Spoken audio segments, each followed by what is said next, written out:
Abraham ने परमेश्वर पर विश्वास किया और यह उसके लिए धार्मिकता गिना गया। कैसे? आइए जानते हैं वचन के द्वारा। परमेश्वर ने अब्राहम से कहा, अपने इकलौते पुत्र इसहाक को जिससे तू प्रेम रखता है संग लेकर मोरिया देश चला जा और वहां उसको एक पहाड़ के ऊपर जो मैं तुझे बताऊंगा होम बलि करके चढ़ा। अतः अब्राहम सवेरे उठा और अपने गधे पर काठी कसकर अपने दो सेवकों और अपने पुत्र इसहाक को संग लिया और होम बलि के लिए लकड़ी चीर ली, निकलकर उस स्थान की ओर चला जिसकी चर्चा परमेश्वर ने उससे की थी। तीसरे दिन अब्राहम ने आंखें उठाकर उस स्थान को दूर से देखा और उसने अपने सेवकों से कहा, गधे के पास यहीं ठहरे रहो, यह लड़का और मैं वहां जाकर दंडवत करके फिर तुम्हारे पास लौट आएंगे। अतः अब्राहम ने लकड़ी ले अपने पुत्र पर लादी और आग और छुरे को अपने हाथ में लिया और वे दोनों एक साथ चल पड़े। इसहाक ने अपने पिता अब्राहम से कहा, हे मेरे पिता।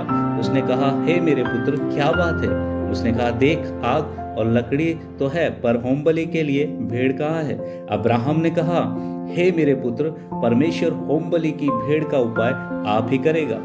वे दोनों संग संग आगे चले और जब वह उस स्थान जिसे परमेश्वर ने उनको बताया था पहुंचे, तब अब्राहम ने वहां वेदी बनाकर लकड़ी को चुन चुन कर रखा और अपने पुत्र इसहाक को बांधकर वेदी पर की लकड़ी के ऊपर रख दिया।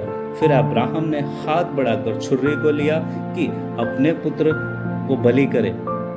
तब यहोवा के दूत ने उसको पुकार के कहा, है अब्राहम, है अब्राहम। उसने कहा, देख, मैं यहाँ हूँ। उसने कहा, उस लड़के पर हाथ मत बढ़ा और उसे कुछ मत कर, क्योंकि तूने जो मुझसे अपने पुत्र वरन अपने इकलौते पुत्र को भी नहीं रख छोड़ा, इससे अब मैं जान गया हूँ कि तू परमेश्वर का भय मानता है।